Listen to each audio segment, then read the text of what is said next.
नमस्कार दोस्तों, किताब घर के अगले एपिसोड में आपका स्वागत है। आपके साथ मैं हूं विकी तिवारी।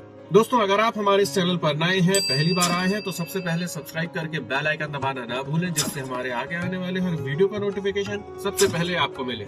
इस वीडियो को अंत तक जरूर देखिएगा दोस्तों। तो दोस्तों, स्वागत है आपका रानी नागफनी की कहानी की अगली कड़ी में। पड़ोसी राज्य के राजा राखड़ सिंह की बेटी राजकुमारी नागफनी पलंग पर हताश पड़ी थी। दासियां पंखा चला रही थीं। राजकुमारी की आंखों से आंसू निकल रहे थे। दाएं बाएं दो दासियां पाउडर का डिब्बा लिए खड़ी हैं। ज्यों ही आंसू निकलता है, दासी उसे पहुंचकर पाउडर छिड़क देती है। राजकुमारी का सिर गोद में लिए उसकी सखी करेलामुखी बैठी है। पाठकों, करेलामुखी का नाम निरर्थक नहीं है। बचपन में जब उसकी बोली पहली बार फूटी तो पहला शब्द उसके मुंह से गाली का निकला। यह देखकर उसके माता पिता ने उसका नाम करेलामुखी रख दिया। करेलामुखी नागफनी के सिर पर हाथ फेरती हुई उसे समझा रही है। राजकुमारी, धीरज रखो। नागफनी ने सिसकते हुए कहा, कैसे धीरज रखूं?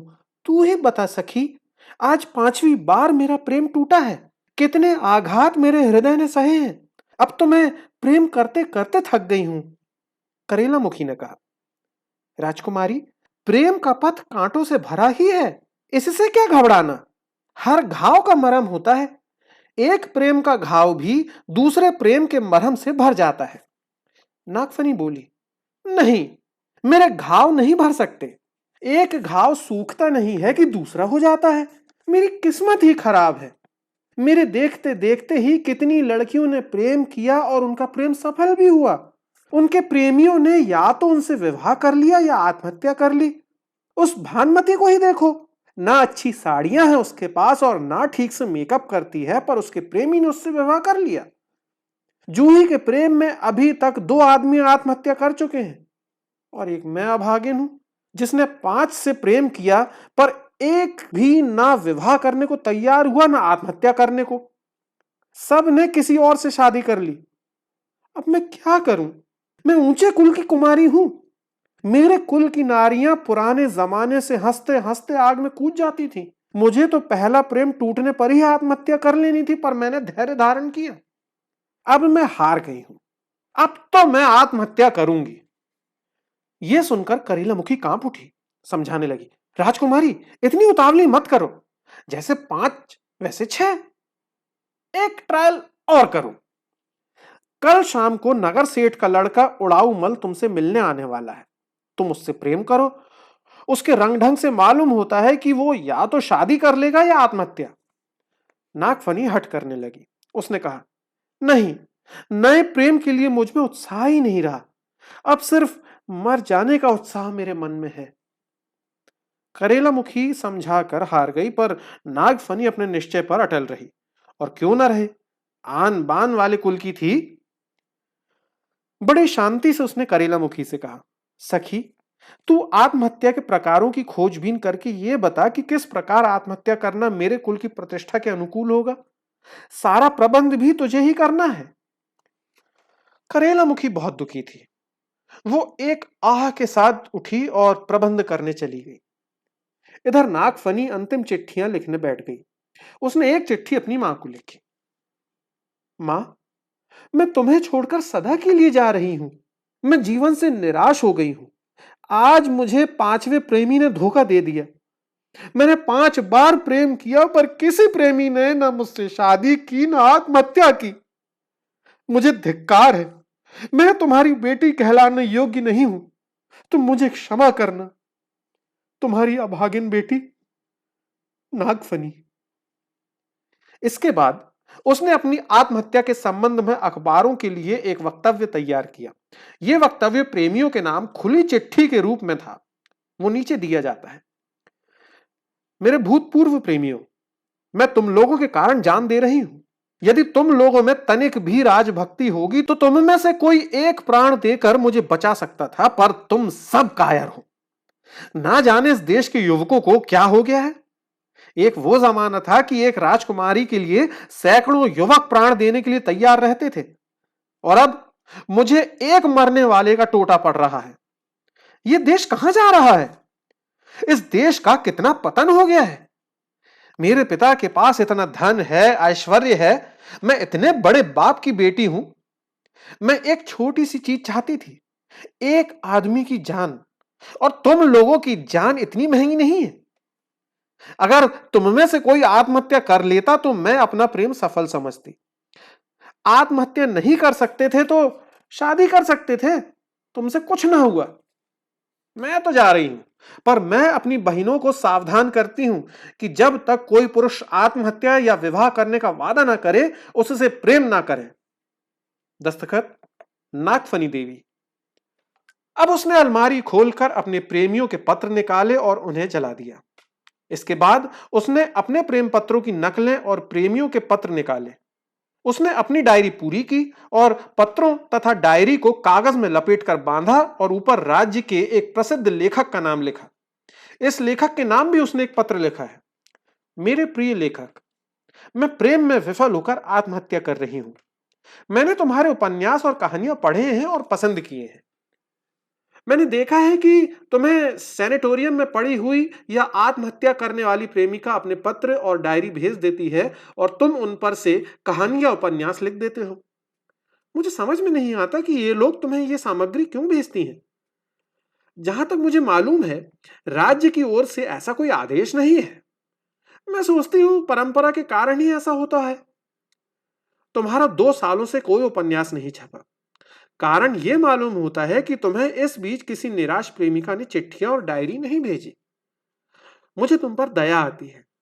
तुम जैसा अच्छा लेखक प्रेमिकाओं की चिट्ठियों के अभाव में मर रहा है। साहित्य की हानि होते देख मैं नहीं देख सकती, इसलिए ये चिट्ठियां और डायरी तुम्हें भेज रही हूं। इनसे तुम एक उपन्यास और 10-12 कहानियां लिख सकते हो।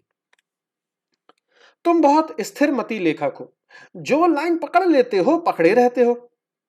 वसंतपुर के सैनिटोरियम में, जिसे खुले 5 वर्ष हुए हैं, अभी तक कुल 37 निराश प्रेमिकाएं भर्ती हुई हैं। पर मैंने हिसाब लगाया है कि तुमने अपनी कहानियों में 73 को वहां भेजा है। उक्त 37 में से 25 बच गईं और सिर्फ 12 मरी, पर तुम्हारी कहानियों की सब नायिकाएं मर गईं। तुम्हें ना जाने कहां से ये आंकड़े मिल जाते हैं। खैर, जो हो, लो ये सामग्री संभालो और इसका उपयोग करो। तुम्हारा भविष्य उज्जवल हो। तुम्हारी प्रशंसिका, नागफनी। यहां मैं अपने श्रोताओं को बताना चाहूंगा कि जैसा कि आगे के अध्यायों से प्रकट होगा, वो सामग्री उक्त लेखक को नहीं मिल सकी और उपन्यास नहीं लिखा जा सका। खैर, करेला मुखी बड़ी व्यस्त सी आई। कहने लगी, राजकुमारी, मैंने आत्महत्या की प्राचीन और नवीन विधियों का अध्ययन किया है। पुराने जमाने में आग में कूदने की प्रथा थी। अब भी कुछ स्त्रियां कपड़ों पर तेल डालकर आग लगा लेती हैं।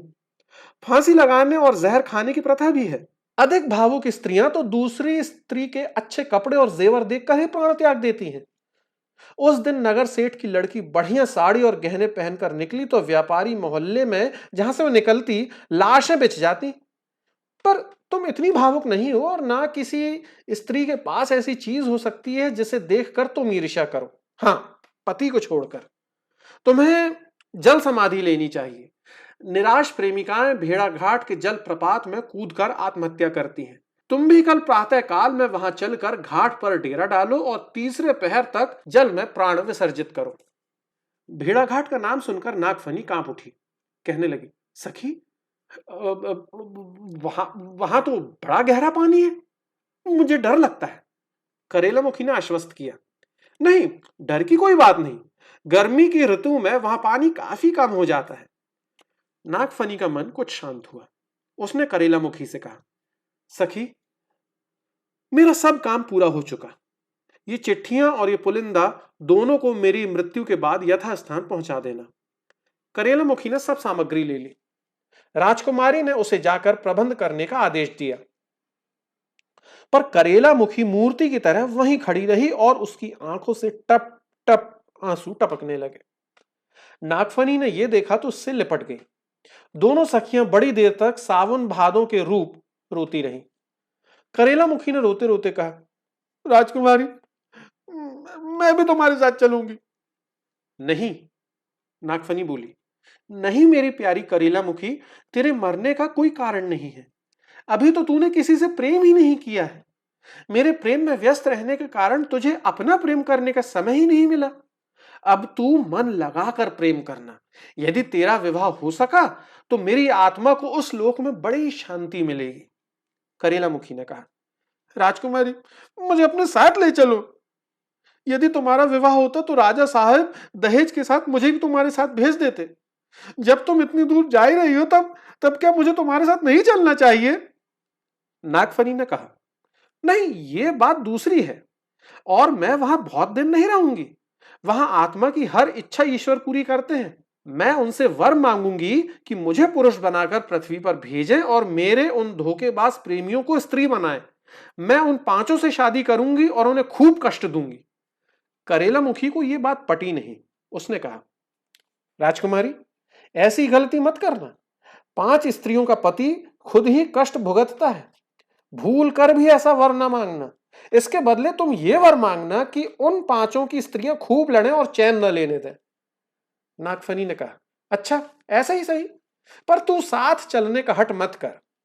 करेला मुखी के फिर से आंसू टपकने लगे। कहने लगी, पर मेरा अब कौन सहारा है? नागफनी ने उसकी पीठ पर हाथ फेरते हुए कहा, घबरा मत, मैं तेरा इंतजाम कर जाऊंगी। मैं तुझे इतना धन दे जाऊंगी कि तुझे कभी कोई कमी नहीं रहेगी। पगली, धन से बड़ा संगी और मित्र कोई नहीं है। तेरे पास धन रहेगा तो 4 स्त्रियां तेरे ही आगे पीछे फिरेंगी। अच्छा, अब तू जाकर आत्महत्या का प्रबंध कर, मैं जरा आराम कर लूं। करेला मुखी अपने भविष्य के बारे में आश्वस्त होकर प्रबंध करने चली गई। नागफनी आराम करने लगी। हमारा आज का ये वीडियो आपको कैसा लगा हमें कमेंट करके जरूर बताइएगा। इसके साथ ही हमें लाइक कीजिए, शेयर कीजिए, सब्सक्राइब कीजिए और हाँ, बेल आइकन दबाना बिल्कुल मत भूलें, जिससे हमारे आगे आने वाले हर वीडियो का नोटिफिकेशन सबसे पहले आपको मिले। अपने अगले एपिसोड के साथ हम बिल्कुल जल्दी तुरंत हाजिर होते हैं। तब तक के लिए नमस्कार।